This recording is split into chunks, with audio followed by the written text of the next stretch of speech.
Stream too. Hi. Okay, so I did an interview today with Paul Talk, and unfortunately, it got cut off when I was only like 20 minutes into it, and I really wanted to get about a full hour in, but unfortunately, he lives in France, and I live in the US, and he can really usually the best time to stream for me is usually in the evening after my child goes to bed, because if I try to do it during the day, I'll probably get interrupted. So basically that's what happened today, but we are going to do a second interview where I'm hopefully not distracted at all. And I think that's good. Probably, hopefully, will be on this Wednesday at what time? 11:30 a.m. Central Time, hopefully. And I'll schedule in here. And I really like this StreamYard software. This is probably gives you maybe more control than I was getting with Google Hangouts.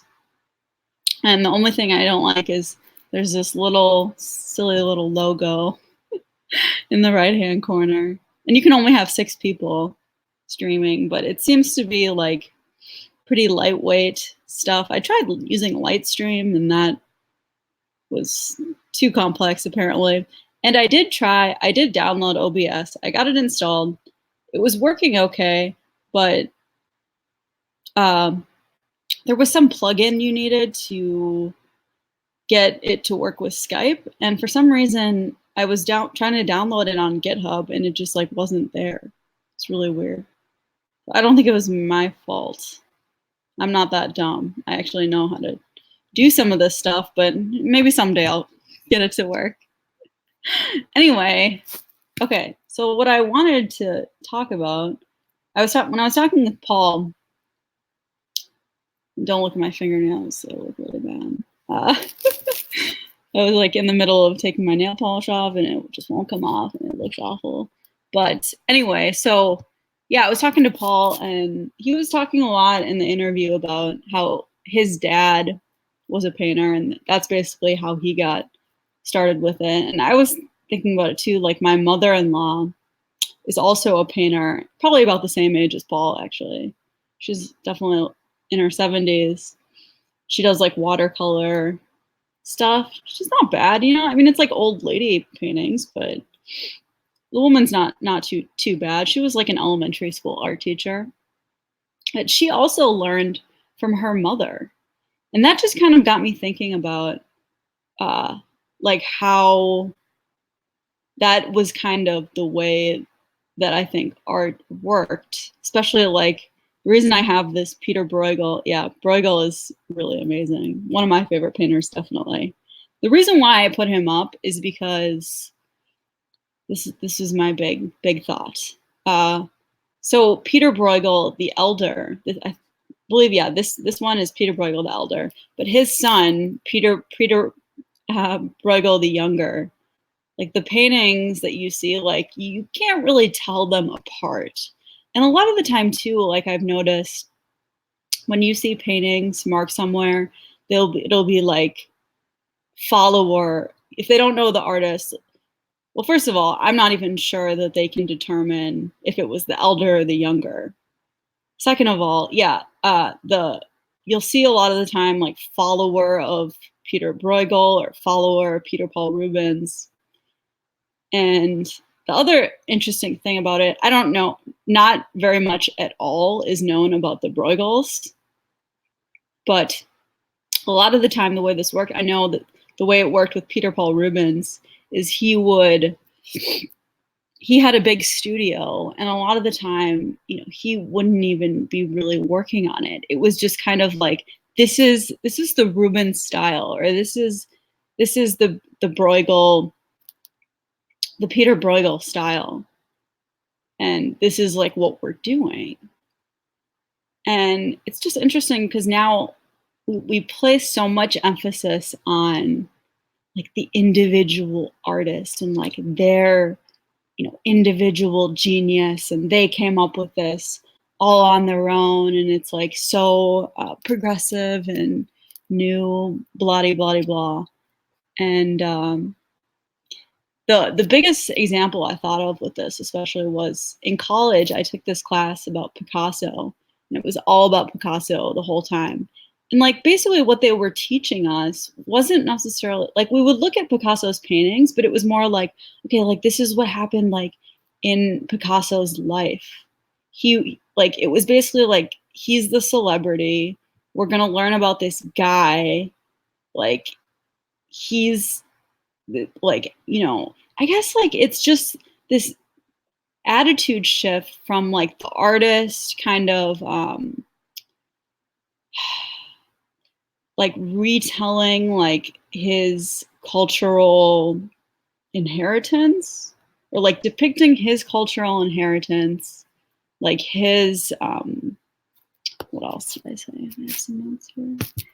His craft, like his tradition. And then there was like this shift in like the 19th century, the 20th century. You see it with Picasso. It's like, okay, like Picasso is going to just like paint things in his life. Like that's the most important thing, is like the individual experience of the person, you know? And it's just interesting because it's like what Paul was saying was, when I asked him why do you think abstract painting happened? Why did art go in this direction of just, like, what did he call it? Non-objective. And I go, like,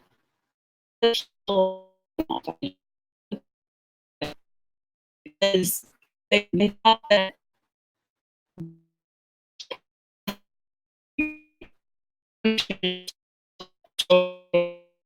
supposedly, supposed to, and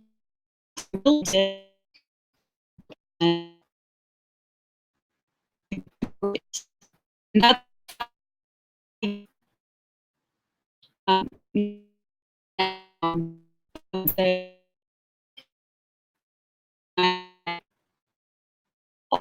to no,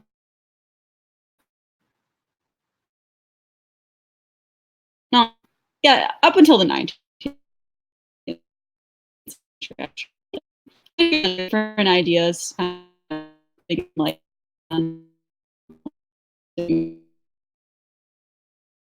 false, but would,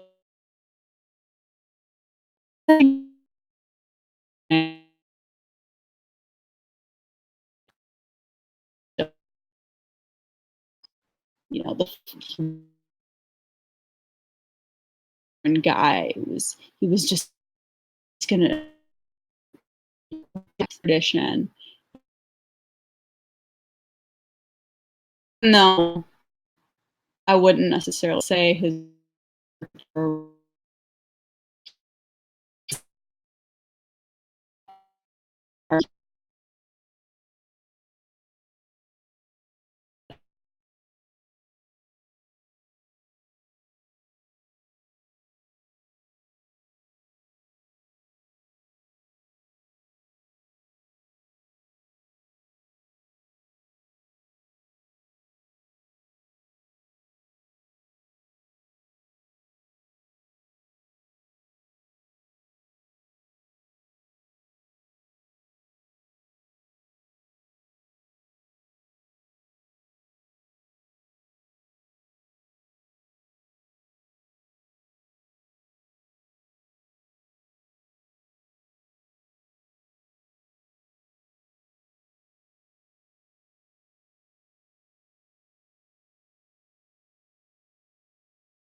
Hi.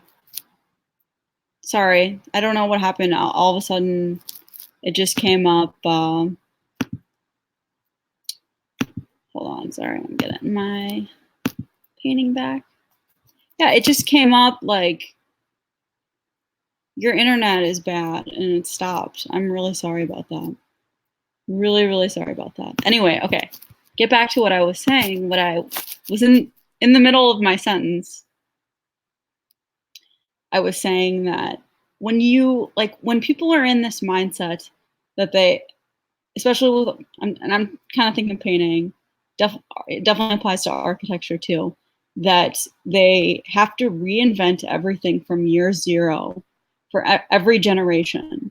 And that's essentially what you see now. It's like the only thing that, like, skill doesn't matter, tradition doesn't matter, style is like takes a back seat. Only thing that matters is like originality. So like everything has to be like shocking and new or whatever. And it's just like so it what I was gonna say is like that doesn't actually create any sort of true progress or advancement, because in order to advance, you have to basically like be a master of um yeah, I was gonna say, like, be a master of your trade to begin with. And in order to be a master, like you do have to learn from the past. And that's why you see, like, I was thinking about this even like with music. Okay, so I think everyone agrees now that like music has basically gotten like shittier, like pop music I'm thinking of.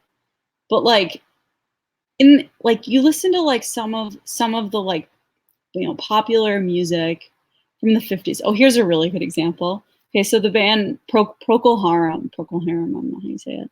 Like they ripped off that Bach um, song. I don't. Well, oh yeah, "Air on a G String" is like they basically ripped it off. It's like this famous song. Can't remember what the name of the song is. Anyone remember what the name of the song is? Anyway, yeah, they ripped it off, and it's like, but it did actually sort of create this like great rock song, but like the reason why it was great is because like the people, and I actually looked up like the band members, like they were like classically trained, like they were classically trained, and yes, they did do something different, but the reason why it was like good is because they like integrated that into it, so it was like in a way true progress, or like true advancement in their craft.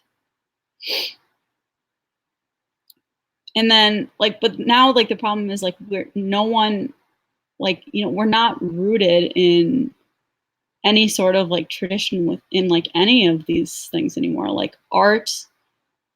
Okay, like yeah, the first modern artists, and my dad always used to say this, like when we would go to the modern art museum, he'd be like, yeah, but like those people, like they were classically trained, they can make like real art, they just like decided not to. And it's like they did, like I feel like all of that education and everything like has basically like been taken for granted, that you can just kind of like reinvent every generation, and you don't need to like preserve the traditional way of doing things. And I think like that is why there is so much, that is a part of the reason why you see so much decay in these areas. What else am I gonna say? Yeah, the other thing, so back to that thing about like the artist being like this big celebrity, and maybe even Picasso was like not the first example of this, but definitely a good example of this, because he was almost like more famous for being like some sort of like exuberant, womanizer or whatever, like a celebrity, like a tabloid style celebrity, than he was for actually making good paintings. And actually, Picasso is another one example of one of those people who was, actually classically trained too. Like the guy actually did know how to paint for real, but he, I think, saw where the wind was blowing, and basically went for all of that stuff. But it was just, yeah, the problem is like now you go to art school and they're not going to like actually teach you like any technique anymore. Like if you like Paul was even saying like if you just wanted to like draw, like that was the equivalent of being a Nazi in art school. And he said he went to 4 different art schools. That's crazy.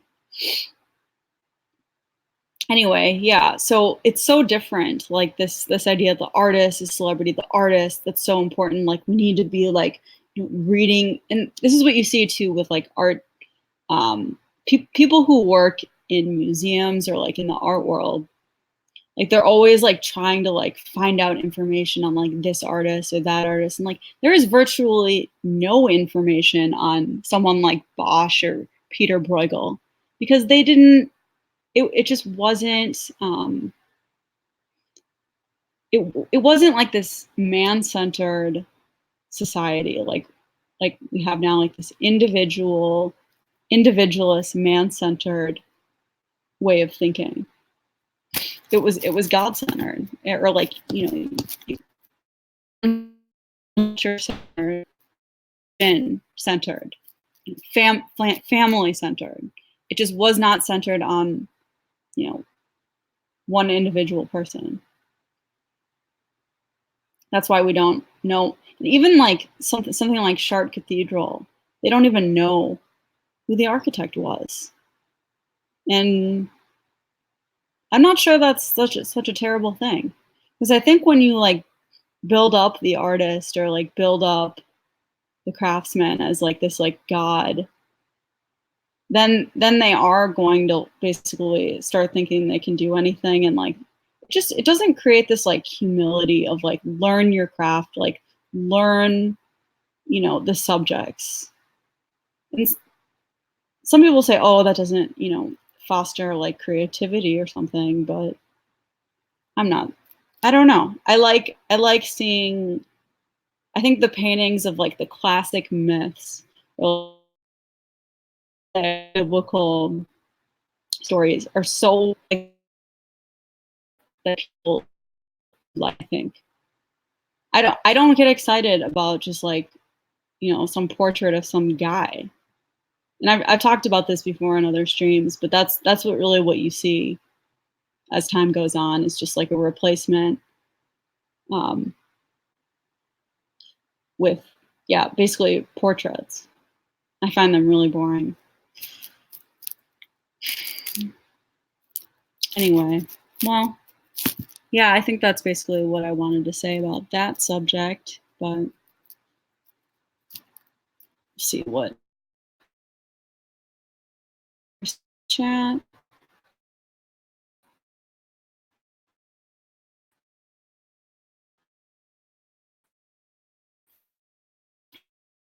I don't know.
Yeah, I don't know why.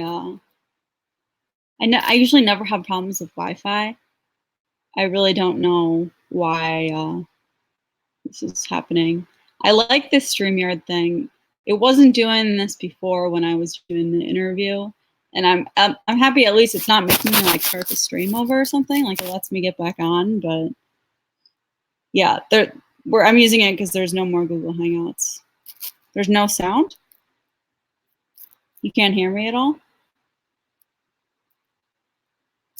Can you type if you guys can hear me?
Okay. I'm assuming you can hear me.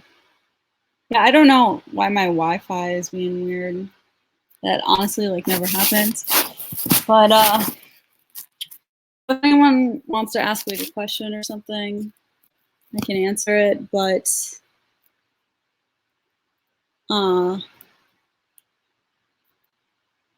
yeah, I'm gonna end this if no one does. So unless anyone has a request, I'm going to peace out. Unfortunately, like no one else is really streaming. Like I would, you know, listen to someone else. There's nowhere else really to go.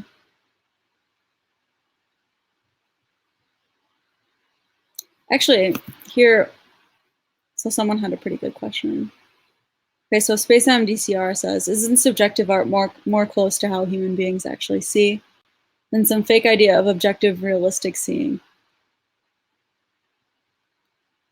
Yeah, the thing is like, okay, I'm gonna go back to my painting because I think it's actually a really good example of it.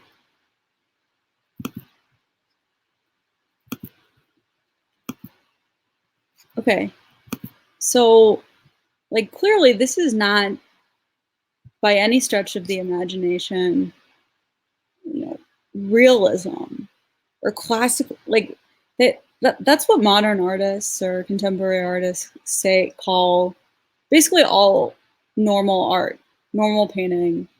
So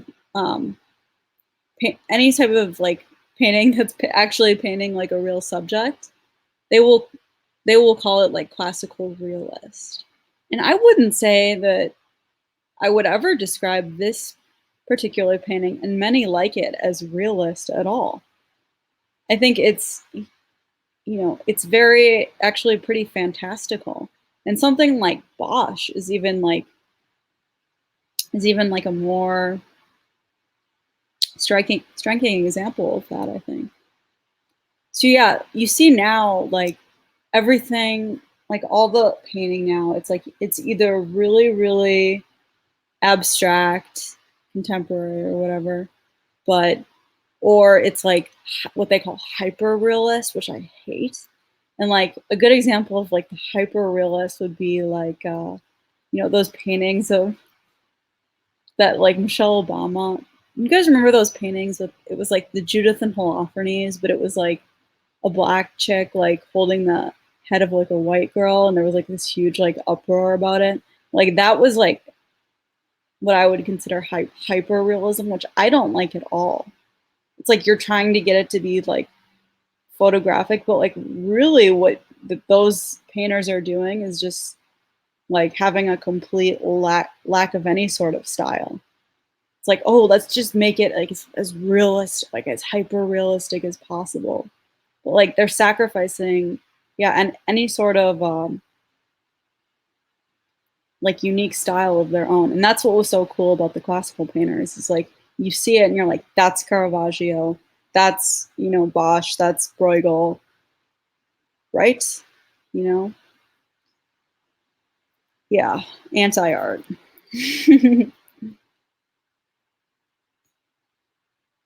Early American folk art is closer to Bosch. I don't know what I've never been like super impressed with any American art I've seen. I was thinking about it, like like who was like the most famous like American painter or something like that, and it was probably like Turner or something like that, and he was definitely like I think like a proto-modernist.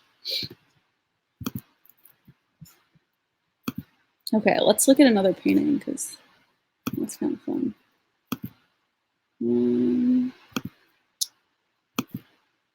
just got another tab here.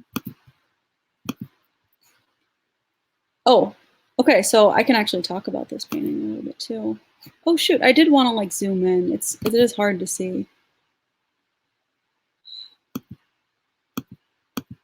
Yeah, there's a problem with this being too hard to see. Okay. That's the problem is like these paintings are so busy, but then like when I think the 118 centimeters, 46 inches. Okay. Yeah, when you actually see it, it's much bigger and you can actually see all the details, and that's kind of one of the benefits of seeing it in person, or you can like zoom in. Anyway, okay, so the subject of this is the fight, uh, sorry. Yeah, the fight between Carnival and Lent. So, and I am gonna zoom in actually, you know, okay, I just have to switch tabs here. Okay, I'm just gonna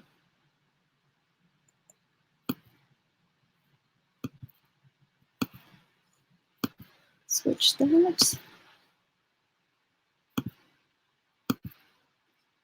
Okay, I wanted to zoom in because there's some interesting stuff going on here.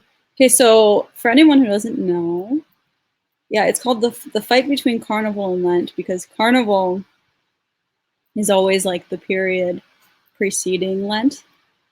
I think it's like maybe I don't know how long it lasts. I think it would be 40 days maybe. I know Lent is 40 days. So the remnant of that you see today is Mardi Gras because that was like a like French Catholic region. So that's like what people would recognize today as carnival. So basically, like people would basically go nuts, not go nuts, be act silly, like have this inversion of norms, like before Lent, because obviously things get a lot more serious at that point. And there's a lot of fish in here. And that guy's roasting a pig. Let's see.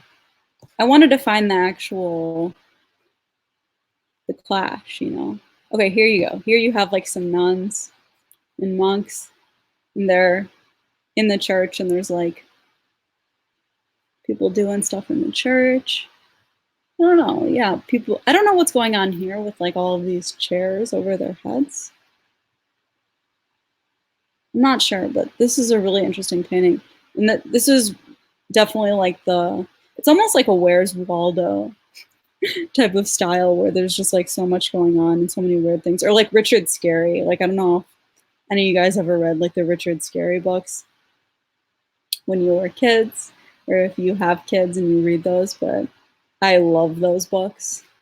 They're just like this, like super busy. There was actually even a TV show called like Richard Scarry's Busy World.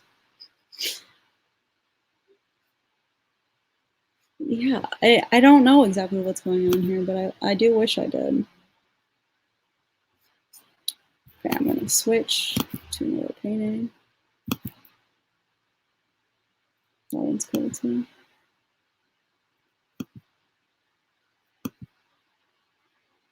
That one, I love this one.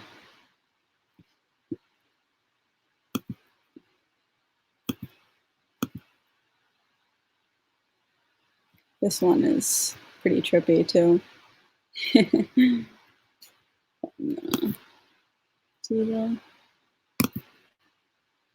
Oh, this is pretty annoying that I can't really get it. Oh, there we go. Okay. Okay, so the triumph of death. So we have death coming in like an army of skeletons. This is really incredible. Like, how is this realist in any way? You know, like, it's just. So all these people, they're like running into death, basically. Death, like an army of death is like coming for them. I wonder if this had anything to do with like plague, something like that. It's like, look, death is like chasing after this woman.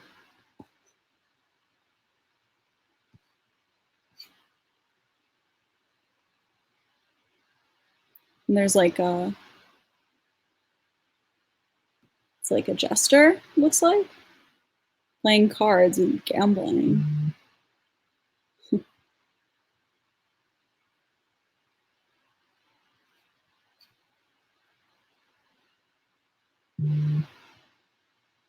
Wow, look at that guy's getting his throat slit.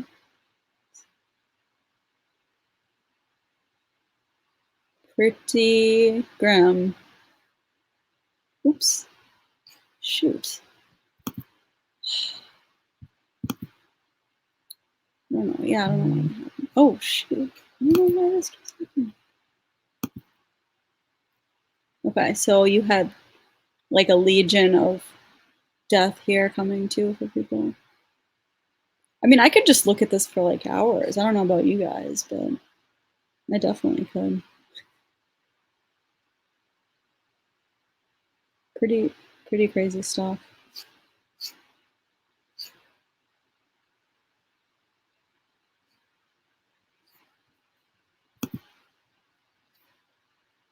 Let's see what it is.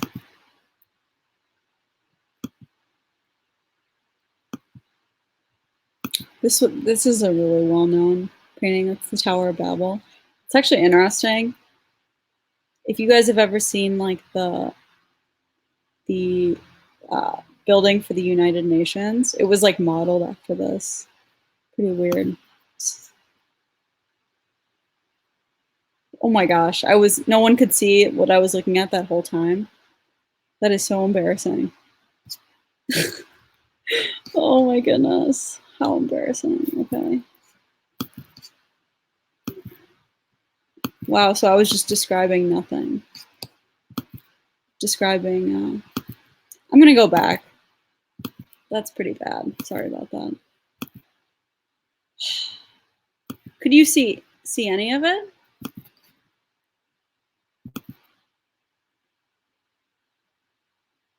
What was the last painting that you saw that I had on the screen?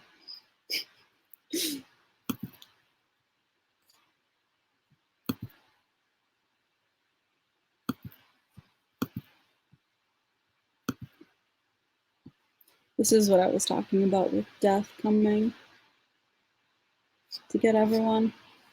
It's like an army of death coming for everyone. No one is spared. This woman's being chased.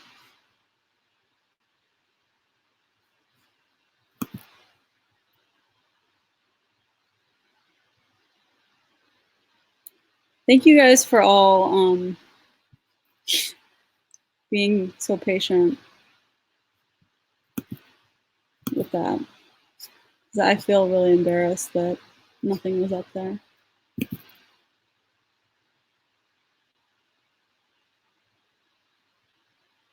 mean, this is pretty dark, but it's also like a very successful painting. And in my opinion, this is like the high point of what people would call classical realism or something like that. I don't see it as classical realism in any way. When I think of like when I would think of something like that, I would think of like Greek classicism or something like that. Like the Greek revival. Oh look, there's the king. Even the king, his time is running out. He's holding like the time thing, and this guy's coming to take all his gold. Wow. I've never really looked at this one up close, but I really like it.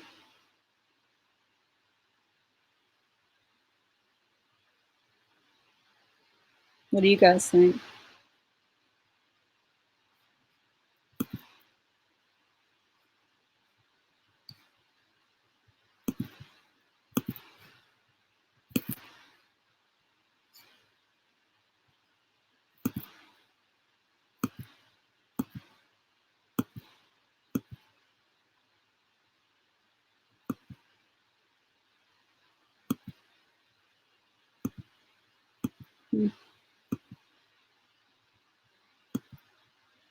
I'm just looking for one that I really like.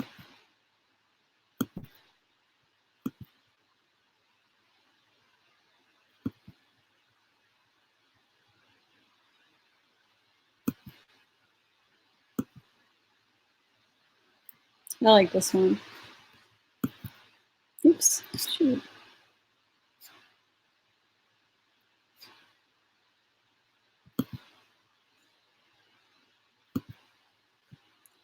So it's called The Sermon of St. John the Baptist. Let's just see one in there. So what was cool about this too, it was like, I think this is probably how people looked during Bruegel's time.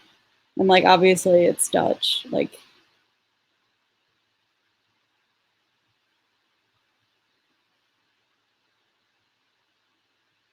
is that, I don't know if that's supposed to be Jesus or not. I'm not sure. Anyway, yeah, that's John the Baptist preaching. And everyone's listening very intently.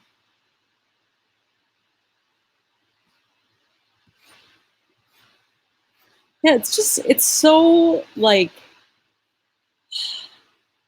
I feel like this type of thing it's so like the opposite of what you see later with like the one guy standing there with his portrait, you know, like this is so like centered on, you know, the community, like this town, this place, this culture, like this religion, this heritage, this tradition.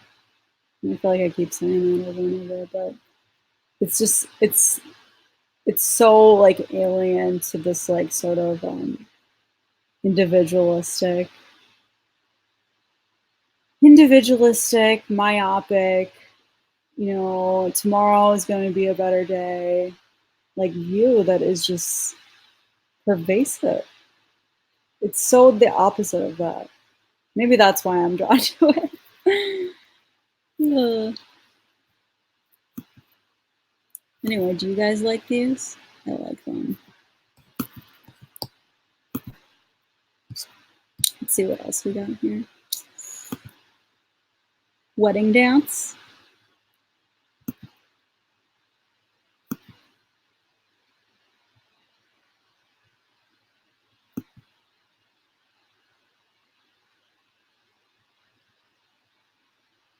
I was always confused about this because you see like these people in the bottom left-hand corner.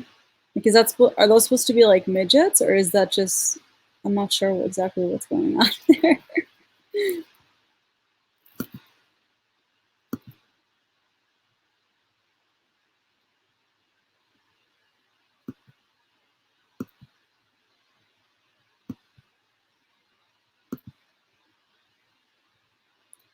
That one's interesting. There's a really good one coming up though. This one is really famous. The blind leading the blind. It's from a parable. It's Dutch. This is all Dutch. Like, okay, so the Dutch art from like the 16th century, 15th century, basically, yeah, even like the 18th century with like Rembrandt and stuff. I'm not like, I know everyone loves Rembrandt. I'm not going to say anything bad about him because one time I did and people were like, how could you say that? But he's not, I would not call Rembrandt my favorite. I like the things preceding Rembrandt. Anyway, so the the artists in the Netherlands. The Netherlands is really like kind of like an art mecca in this period. But what they would do would be like the artists from the Netherlands would go visit Italy, where obviously painting was a really big deal, and they would like copy all of the old masters in Italy and kind of like learn from that. And so like painting in the Netherlands was just really, I think, highly developed, and it was basically a big deal. Other thing was that the parts of the Netherlands did not go Protestant, so there were a lot of Protestant iconoclasms happening around the time of the Protestant Reformation, and a lot of well, actually, pretty much all religious art in Scandinavia, in England, in a lot of parts of Germany, and in a lot of parts of the Netherlands were completely destroyed, like 100% wiped out. 100% of it, or 99% in England and Scandinavia. The only stuff that survives are frescoes that were painted over, and people later like wiped the paint off on the walls. But all of the like altarpieces and regular paintings would have been were completely destroyed. So that's why you've never seen it before, but it existed. But yeah, it's really sad. But in the Netherlands, a lot of the parts of the Netherlands stayed Catholic, so we have a lot of it still. And obviously, we have a lot of stuff in Spain, France. Actually, France, there was a lot of iconoclasm in France, so we don't have quite as much. In Italy and Spain and the Netherlands, that's where most of the surviving art was. What do I think about Spanish painting from that time period? You have to give me an example. I see a lot of like Spanish paintings from like the 19th century that are really kind of bad. I'm kind of picky about it, so.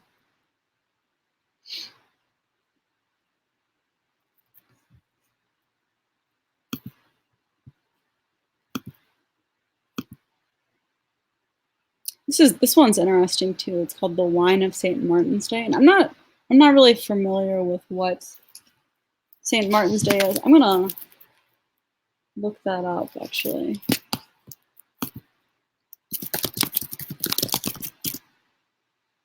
Okay, so that's November 11th. I'm just looking here in this. So St. Martin was the Bishop of Tours. Okay. 1566.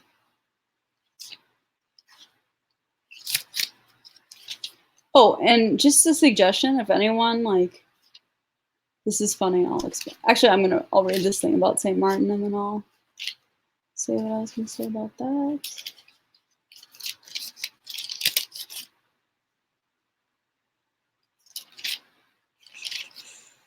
Okay, St. Martin of Tours.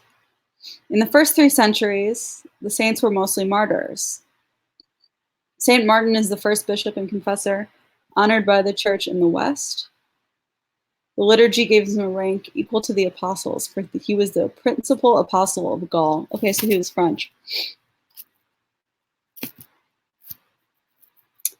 His feast was everywhere of obligation, taking place often during St. Martin's summer, that is, at the end of autumn. It rivaled in importance and popular rejoicings the Feast of St. John. So the Feast of St. John is in the middle of summer. In Scandinavia, I think they actually call it like midsummer. And there's usually like a big bonfire. Okay, so St. Martin's. It had an octave like the Feast of St. Lawrence. An octave is like the days preceding or after. So like the octave of Christmas or something, like the 12 days. For St. Martin, priest of priests. St. Martin, born at Savaria in Pannonia, don't know where that is, came to Gaul, France, as a soldier. While still a catechumen, he one day gave part of his cloak to a poor man who asked him an alms. During the following night, Jesus appeared to him clothed in the half of his cloak and said to him, Martin, a simple catechumen, covered me with this garment. At the age of 18, he was baptized, and having become a disciple of St. Hilary, he built in the desert of Lugige a monastery whither he retired with a few disciples. But God would not allow this light to remain hidden under the bushel. St. Martin had to leave his solitude and was made Bishop of Tours. He then founded the famous abbey where he often retired. There he had around 80 monks who imitated the lives of the hermits. He lived more than 80 years. Blah, blah, blah. In France, wow, in France alone, there are 4,000 churches dedicated to St. Martin's, and 485 market towns or villages still bear his name. St. Martin's cope used to be borne at the head of the army in times of war, and on it were sworn solemn oaths in times of peace. I don't know, I wish, what I wanted to know is basically what the customs are on the festival day, because it looks like these people, it's called the wine of St. Martin's Day. So I'm not really sure what they're doing, but it looks interesting. Oh, and what I was going to say before is, this is kind of funny. Yeah, so I've mentioned this a few times, but I've mentioned this many times. I'll say it again though. In college, like I studied art history, but we didn't learn anything. We just learned about, and I was going on and on about this at the beginning of this stream, about the artist as like some sort of pseudo celebrity and not about the actual art itself, because they didn't want to teach us, like how to actually know what's going on in the paintings, because if they did, they would have basically been teaching us Christianity. And, it's secular, so they couldn't do that. But anyway, what I was going to say, I've learned more from just reading this missal daily, and it's this, than I have in my entire college career.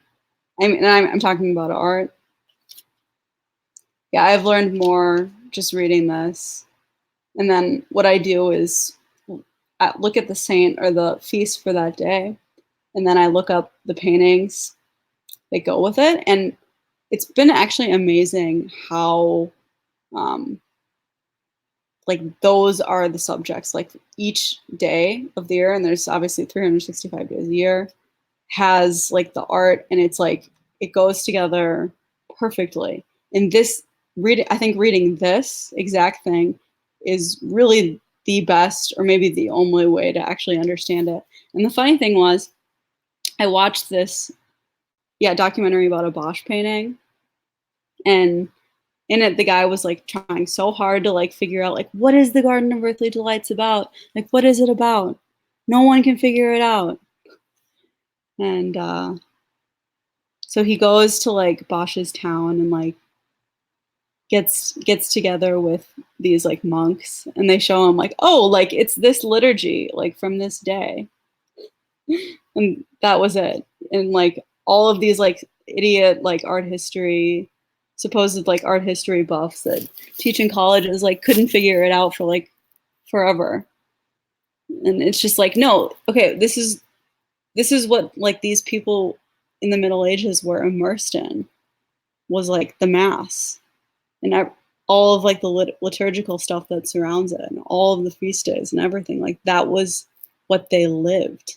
And there is absolutely no way you can understand any of the culture from that time period without understanding the culture that they were, well, the religion that you know, they lived and breathed, basically. Okay, what are you guys saying in here? What do you think about Chopin? Oh, that wasn't for me. Antonio de Pareto. I'll look it up. Okay.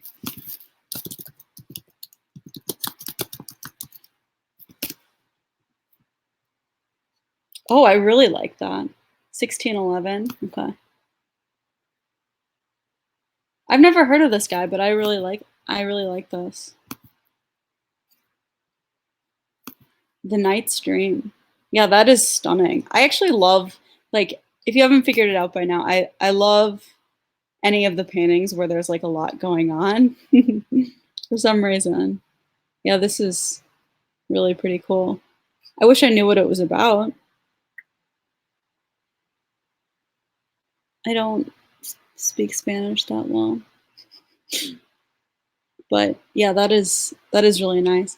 I guess like what I'm thinking of is, I don't know, I see like these crappy Spanish paintings sometimes that are like religious paintings. I don't know. This is not crappy at all though. This is really pretty good.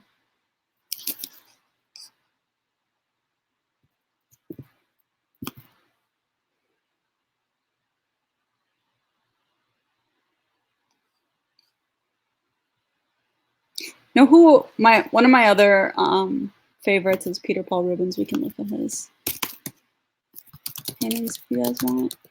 And that's another good example of, there is quite a bit going on, but he has, his style is definitely one of those. And yeah, I already named him as an example of someone who probably didn't really paint even that many of the paintings that are attributed to him, but like the style is so, you know, recognizable. And this was a huge part of the Counter Reformation too. And the Counter Reformation was, in my opinion, like that's when all of the Michelangelo stuff came out. And it was to try to convince people to drop Protestantism, but I guess it didn't work. I mean, it did work in like Italy. They never did or anything, but wow, I wish I could find like a gallery. Sorry, guys.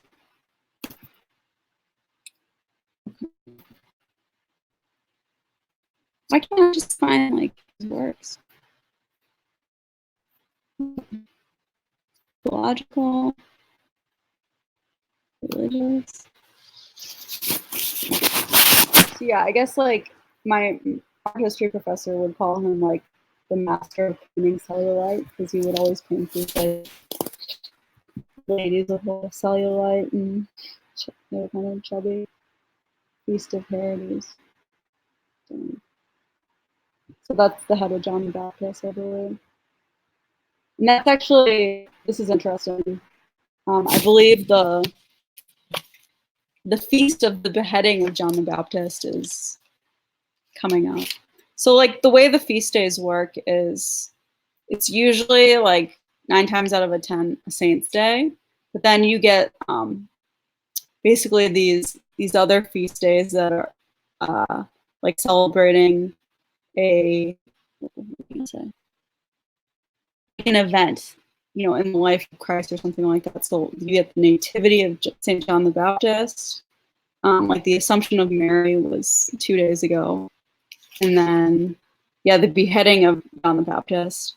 And like I said, like the way it's actually almost like amazing how well like art corresponds with this specific liturgical cycle.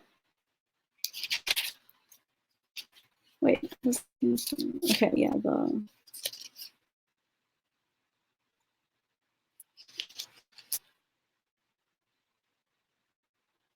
where's the beheading? Oh yeah, beheading of St. John the Baptist Day is, seems like a weird day to just have that day beheading. August is August 29th. Hold on a sec.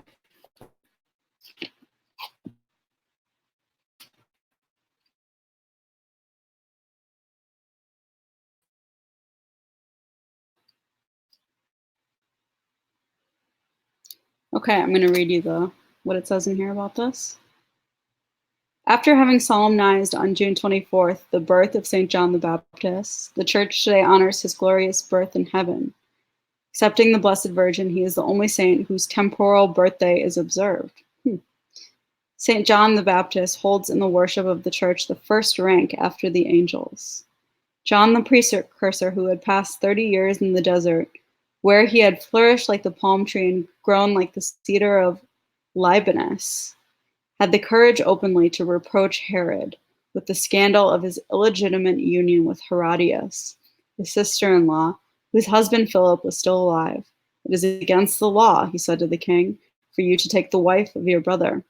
Herodias forced Herod to imprison him and used an unexpected opportunity to obtain. Oops. Why is. Oh, it's not even showing? Oh my. It's not even showing what I was trying to show you guys. Sorry about that.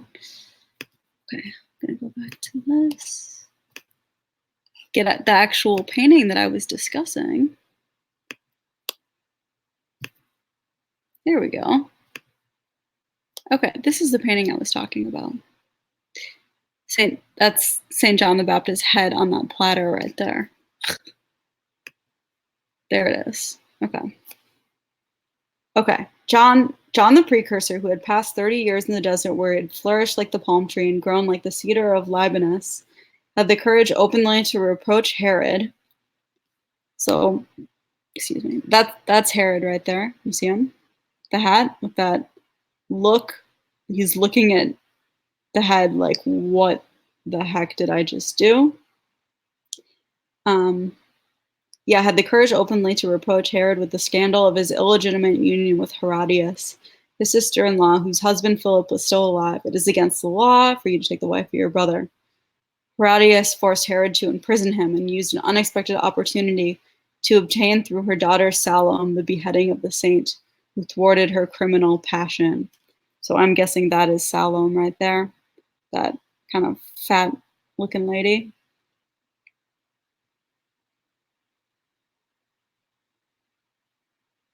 Okay, on this day, St. John completes his mission, adding to the testimony of his martyrdom. He was put to death towards the Passover 1 year before the Passion of Jesus. But the anniversary is solemnized on the day when his venerable head was found at in 450.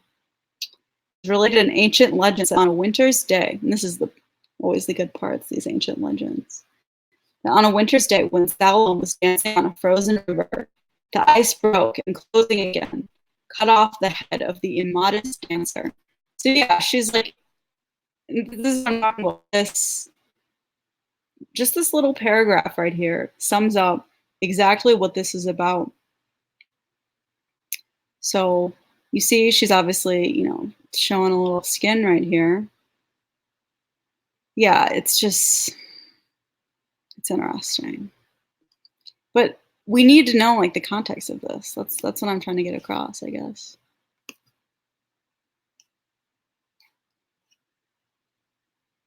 Oh, Salome.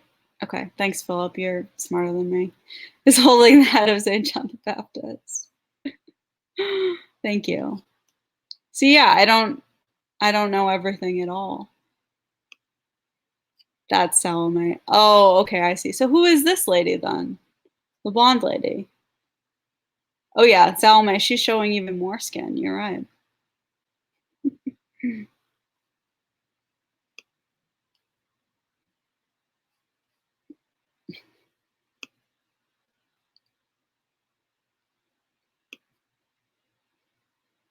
King Solomon. Wow, that is really messed up. Look at that. He's like about to kill a little baby.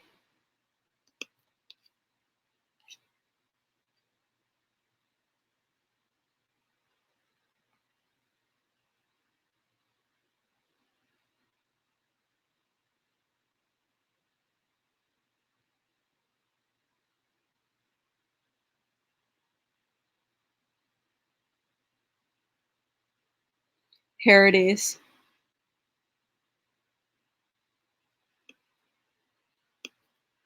So, Philip, how did you learn all of this?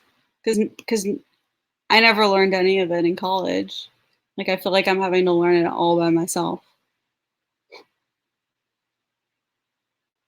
That's pretty cool too. That's pretty racy.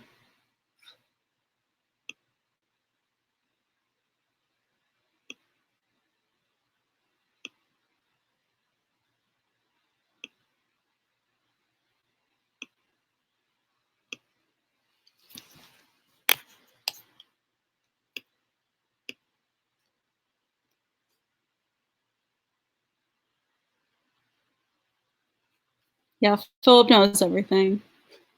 It was the subject of a play by Oscar Wilde. Well, yeah, and that's the thing is like I'm definitely like willing to admit when I made a mistake because I still feel like I have no idea what I'm talking about when it comes to this stuff, but at least I'm trying.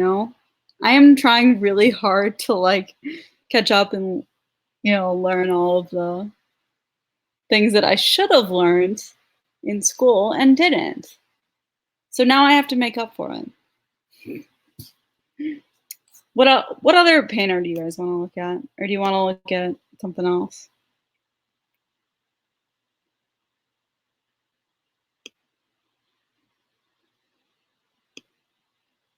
That's Peter Paul Rubens' wife. Is she the same model here? Looks like he used her as a model, as a Venus. Bathsheba at the fountain. That's pretty racy. Yeah, this is like sexy stuff.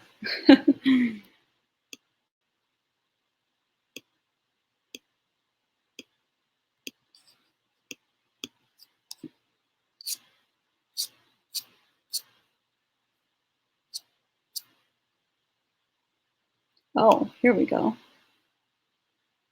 288 Rubens paintings. Yes, please.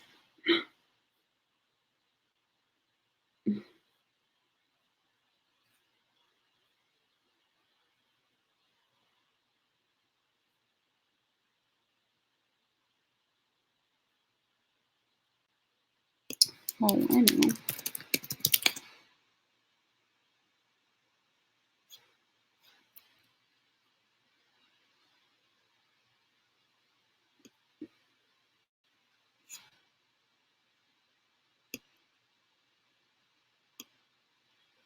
Oops. Why is it going to Pinterest?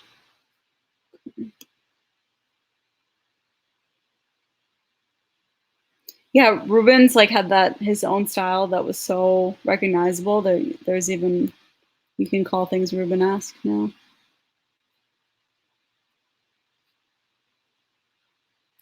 Anyway, I don't know. Oh, Velázquez, Las Molinas. Okay, I'll look that one up.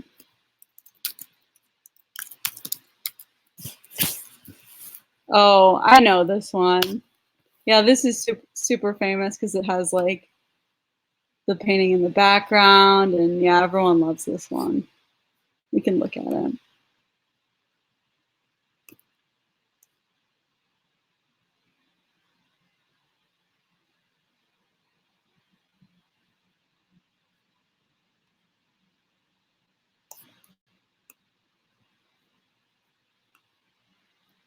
Oops.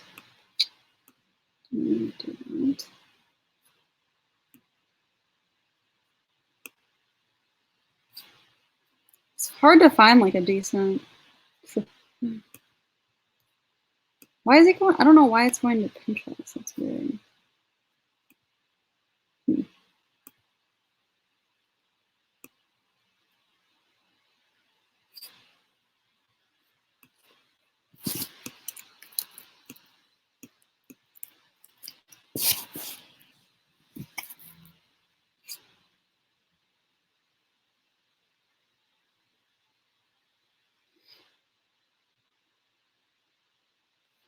Anything anyone want to say about this? I know that that's Velasquez right there. He's painting. It's just really confusing because he's like painting, and then we don't know if this is like a mirror. Yeah, I think this is supposed to be what he's actually painting. This is a mirror. So this is what's in front of him and he's painting it. And just like it's playing tricks on your eye and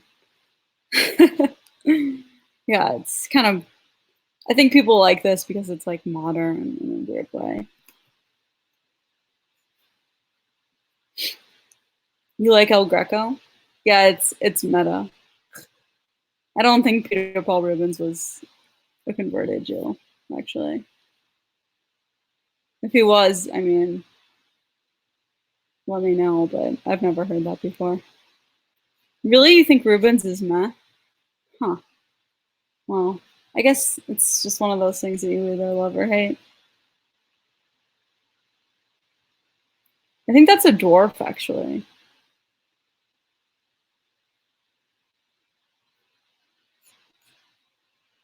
Okay, I'm gonna end this stream. It's been over an hour, so I'm running out of things to say, and I feel like I said everything I needed to say in like the first 20 minutes. So someone should do like an after stream or something. Though there's been like no one's been doing this lately, but yep.